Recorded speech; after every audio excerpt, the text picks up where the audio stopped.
Fosca era una giovane dal cuore puro.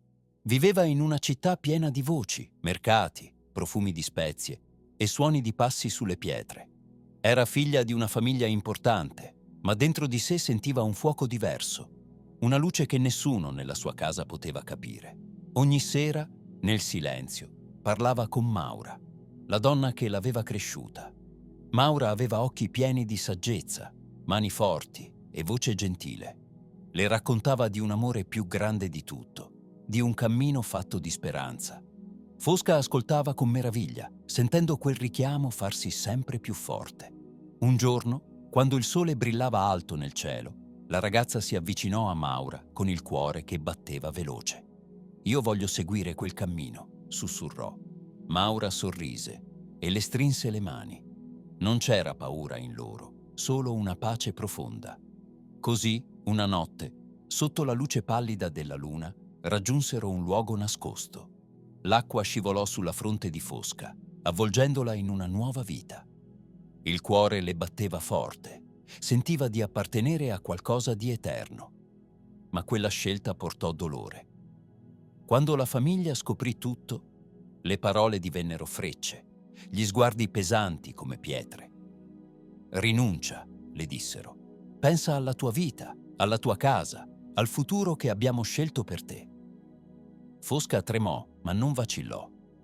Il padre, che una volta la teneva sulle ginocchia raccontando le storie, divenne il primo a tradirla. La denunciò, sperando che la paura potesse spegnere la sua fede. Maura non la lasciò sola. Si strinsero la mano, pronte a ciò che sarebbe venuto. Furono portate davanti a un uomo potente, un giudice con un volto di pietra. «Rinuncia», disse. «Non hai ancora il tempo». Fosca sollevò il mento, gli occhi fissi avanti. «Io ho già scelto». Fuori, l'aria profumava di terra calda e vento lontano. Fosca e Maura camminarono fianco a fianco, i passi lenti ma sicuri. Le vesti leggere si muovevano al ritmo del respiro. Non c'era paura, solo un silenzio profondo, rotto dal canto del vento. Quando il momento arrivò, Fosca chiuse gli occhi. Pensò alla luce che aveva trovato, alla pace che sentiva dentro. Sentì la mano di Maura stringere la sua. Nessuna parola, nessun rimpianto. Solo fede, solo amore. Il cielo sopra di loro si fece più chiaro, come se la luce volesse abbracciarle. Quel giorno la terra perse 2 corpi, ma il cielo guadagnò 2 anime luminose. E chi le amava davvero sapeva che non erano andate via, ma vivevano in ogni raggio di sole, in ogni soffio di vento, in ogni cuore che ancora le chiama per nome.